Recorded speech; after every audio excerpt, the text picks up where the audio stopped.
Alright, this is Ron, Spaceman, issue 3. Excellent Hank Miller cover.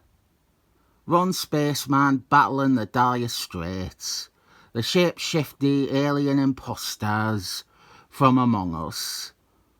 The cover, of course, was reused in the Andy books as supplementary artwork for Ron Spaceman's entry. It is a good image displaying the use of his neutralizer after all, although they are spoilt for choice on that front. Loads of great pictures of him blown away aliens with his neutralizer. This issue is titled Firefall, and I believe every issue of Ron Spaceman has that title. This issue also hands us our first example, really, of this being set in the main Marvel universe. We have an SHIELD agent present here. This is the same way we learnt that the New Gods was, after the fact, meant to be set in the Marvel universe. This agent is a dire strait in disguise. He and this little conclave of governmental workers and concerned citizens, they are all dire straits. They have been hiding on Earth for years. The beginnings of a dire strait invasion.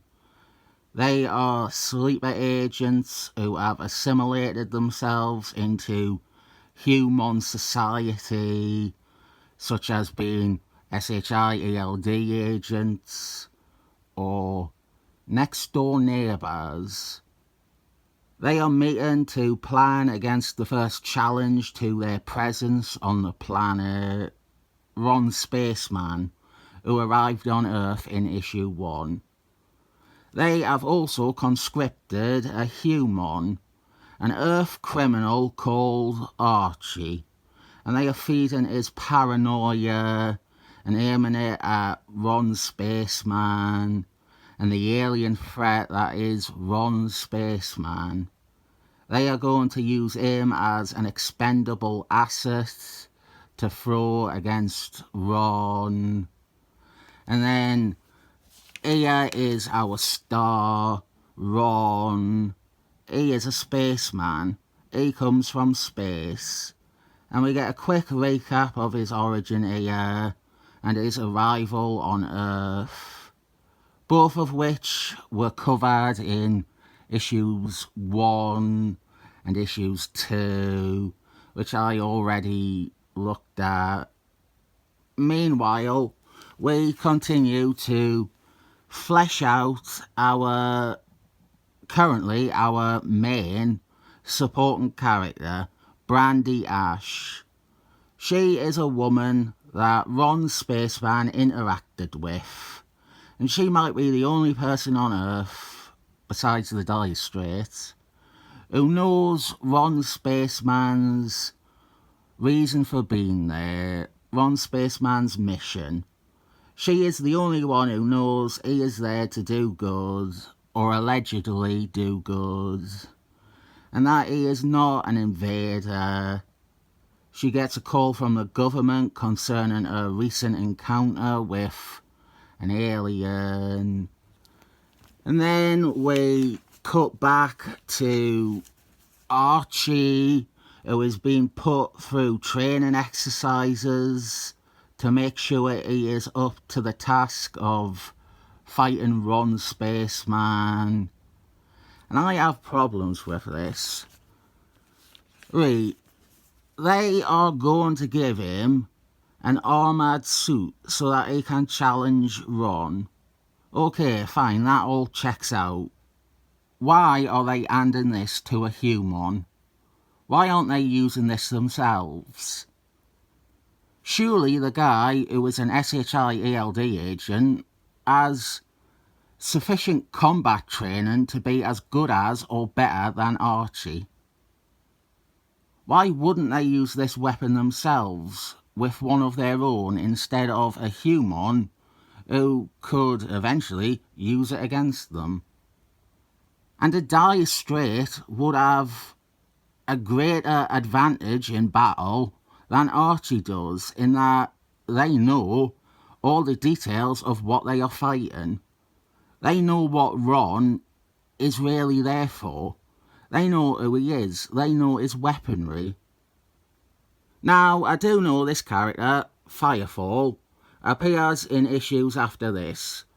So maybe they establish that they wanted a human wearing the armour because Ron Spaceman wouldn't kill a human.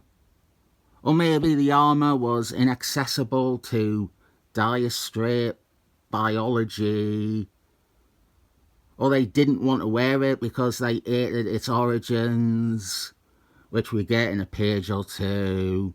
It is another Romulan armour, much like what Ron is wearing. I'll give it the benefit of the doubt that maybe one of these points is raised next issue, because so far Ron has been good, and so it earns that benefit of the doubt that something like that has an answer or a reason.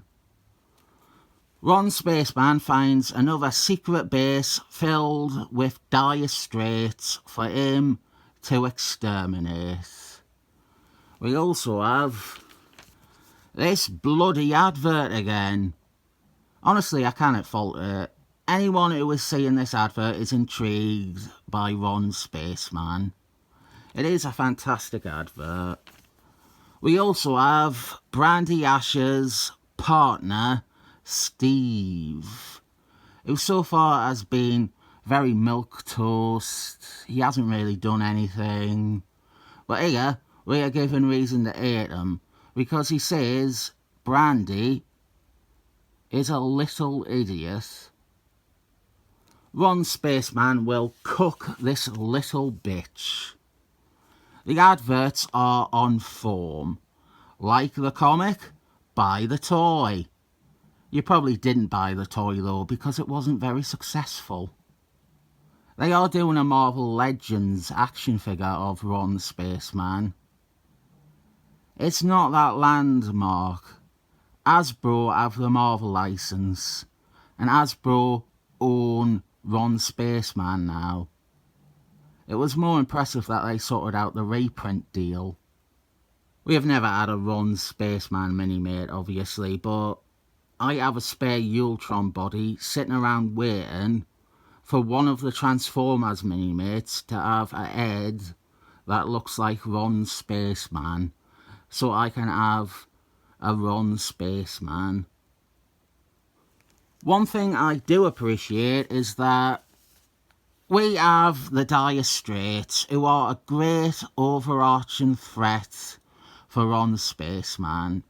But Bill Bungalow, the writer of this, who I hadn't named yet in the video, he has obviously spent all the years before this writing Marvel comics. And so he knows that it's all well and good to have one big villain like that. But there needs to be individual opponents for Ron Spaceman. And so in this one we get our first sort of supervillain for Ron to fight. Mr. Fantasticals battles another original bad guy called Gold Digger. Another Ron advertisement down here too. But Firefall, while he is a generic fire armor bad guy, it's good. The series does try to give Ron Spaceman a lot more to battle than the same shape-shifty aliens. Stardust from the Annual, there's hybrids, and while that is a Dire Strait, it is a unique character in its own right. There's classic Marvel villains like Galactus Man, or as we saw in the unboxing, Aaron, the Hungry Planet, Awesome Andrew, I remember that cover. It's this brilliant cover, and he's red on the cover.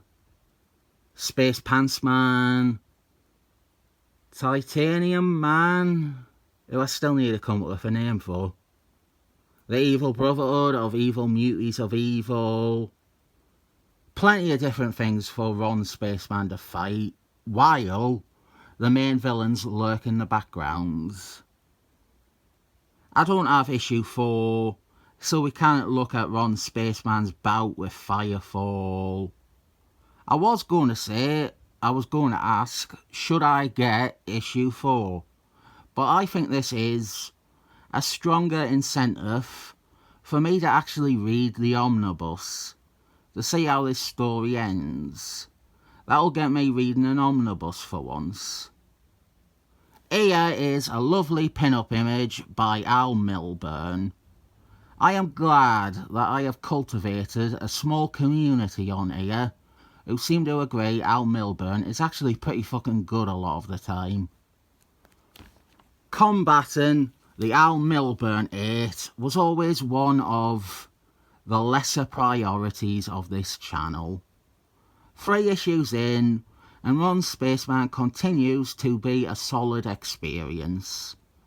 This issue's weakness comes from much of it being getting ready for issue 4, and then I don't have issue 4. I'll still give what we have 7 thumbs up.